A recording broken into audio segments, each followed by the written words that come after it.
is it that we can really do which we're not thinking and not doing enough of?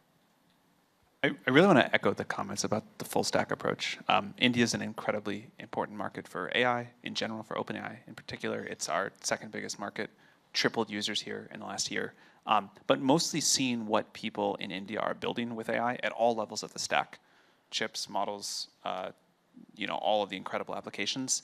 So I think India should be doing everything. I think India should be one of the leaders of the AI revolution. That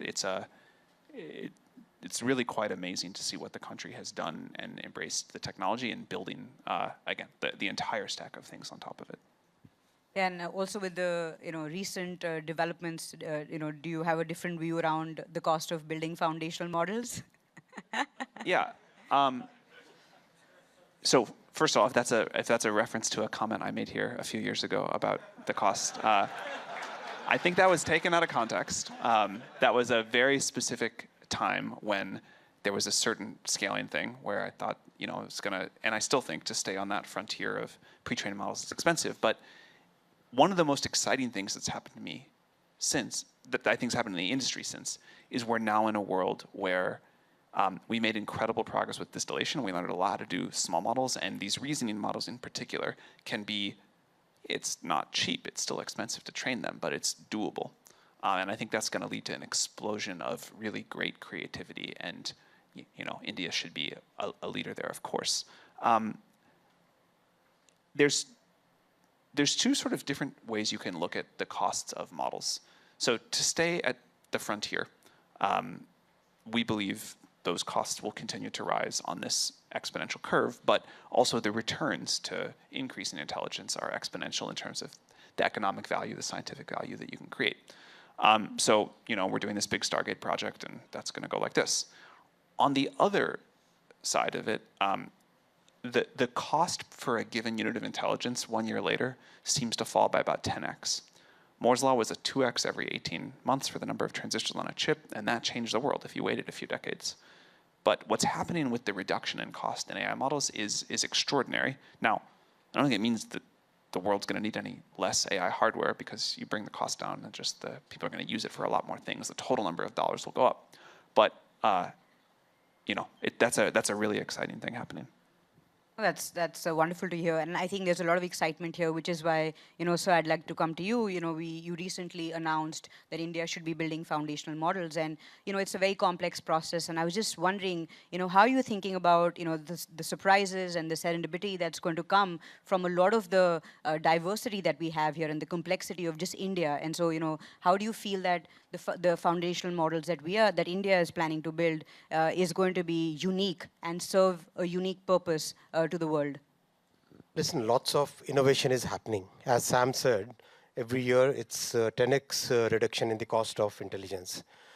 That kind of innovation can come from anywhere in the world. Why shouldn't it come from India? That's the point. Sure. And our young entrepreneurs, our startups, our researchers, they are really, really focused on getting that next level of innovation, which will reduce the cost. See, our country sent a mission to the moon at a fraction of the cost that many other countries did, right? Why can't we do a model which will be a fraction of the cost that many other countries do? So yes, innovation will bring that cost down. We think that that kind of thing will come out in this process.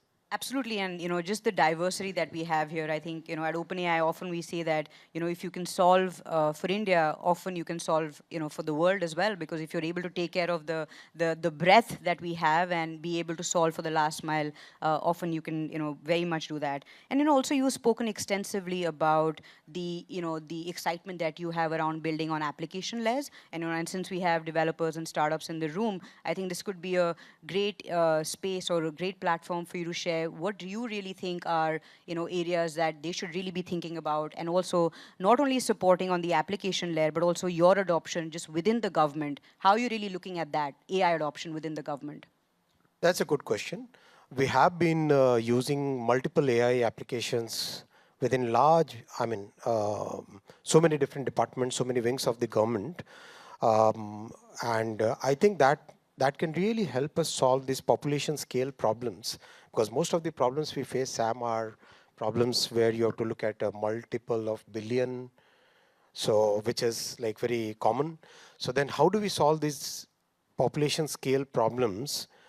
That's where our focus, of course, is on all the three layers, and within the applications in healthcare, in education, in agriculture, in weather forecasting, in disaster management, in transportation, multiple different things we are working. And I request the entire startup community to come up with very unique solutions, and we'll be open. We are very soon starting a kind of open competition for it, open empanelment competition kind of thing.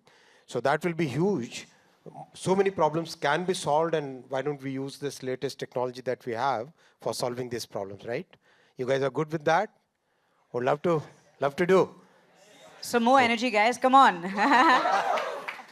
Amazing.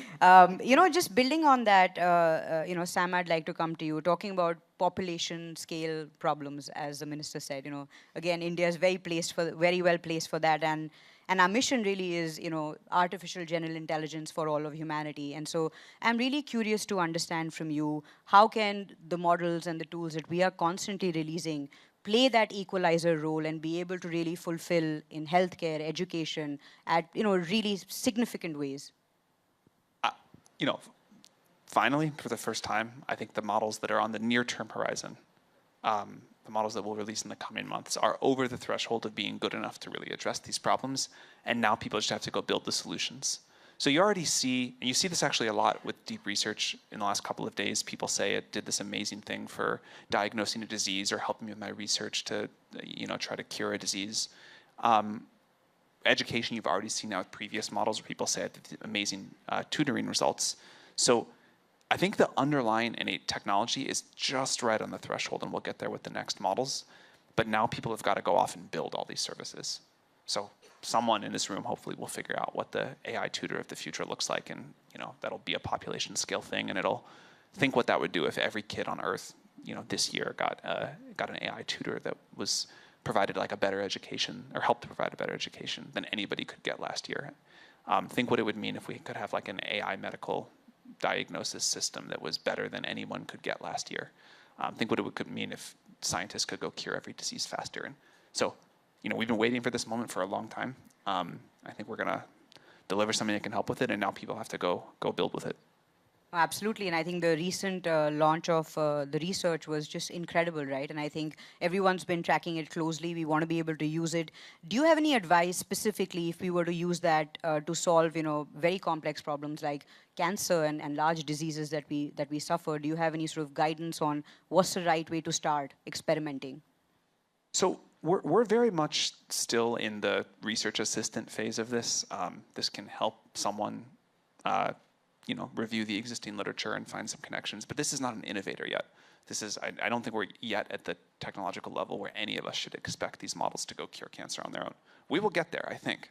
Yes. But for now, I think this can help researchers be much more productive in what they do. Absolutely. I also just want to ask you, what would India has an aspiration to have a voice and be in, the top global countries contributing towards AI. What do you think? What is your advice? As we think about and as we have so on stage, what do you think we should do to really have that global voice that we want to be and leaders actually in India? I mean, it seems to me like it's working. Yeah. I'm not sure you need to do anything differently. That's already a compliment to what Sir is already doing and getting out. I also want to ask you, sir, a quick question. You must be using AI in your daily life, and I'm not going to ask you what is your favorite platform because that we already know. But I'm very curious to know how is OpenAI models adding efficiency and productivity to you in your daily life? Bad question to ask. On this platform, obviously, I'll say it's very good. No, of course, jokes apart, OpenAI really makes life significantly easier. Writing notes, getting all that stuff out, it becomes very easy. And I was just curious, what would your research project mean for quite a lot of people? And how can we make that transition smoother? How can we make more difference in their lives, as we were discussing just before coming to the stage, as in the large number of people who do a little bit of basic research and bring out reports? So this is a very unscientific guess, but my vibes-based guess is that deep research can do a single-digit percentage of all of the economically valuable tasks in the world and almost none of the complete jobs. But that's okay, because you can just use it to be more efficient. So if you are a scientist trying to cure some disease, deep research is surely not going to go cure that disease on its own. But if you can farm out the tasks that took you a lot of time but were lower value, if you can say, help me with this literature review, help me figure out how to order these supplies, help me figure out what steps I need for this experiment, and you learn to work that way, maybe you can be twice as efficient. And if you can double the efficiency of every scientist on Earth with a tool we have today, which I believe might be possible. It's not going to do the really brilliant insights, but if it can take away a lot of the lower level work, it's going to take the world a while to get used to that. I think people have compared the launch of deep research to the launch of ChatGPT, so we had chatbots and now we go to these agents, and it's like a magical thing. You're like, oh, I didn't think AI could go do this thing for me. I didn't think I could go do a multi-day task, and now it can. But it took a while for the world to figure out how to use ChatGPT. Not that long, like months, not years. And I think it's going to take months, not years, to figure out how people become really productive with deep research. Yeah. Cybersecurity is another concern, and also there are concerns about national security. Sam, what do you think? How should we be working on these items? He's taking my job now. I think these models are on the precipice of being incredible at software engineering, and that'll be great for a lot of things. I think software engineering by the end of 2025 looks very different than software engineering at the beginning of 2025 does. But it will have huge impacts, good and bad, for cybersecurity, and we've got to get ahead on the good. For sure. No, sir, please. That's what that guy is saying, time's up. I just wanted to make the best use of every second that I have with you, Sam. And thanks a lot for coming to India. We are super excited that you have come here. And really, this entire team, entire startup community is so excited, so supercharged. But guys, I cannot see that energy. Show it, man. Come on. That's the way. That's our India today, right? Thank you very much for having me today, and really excited to do a lot more together.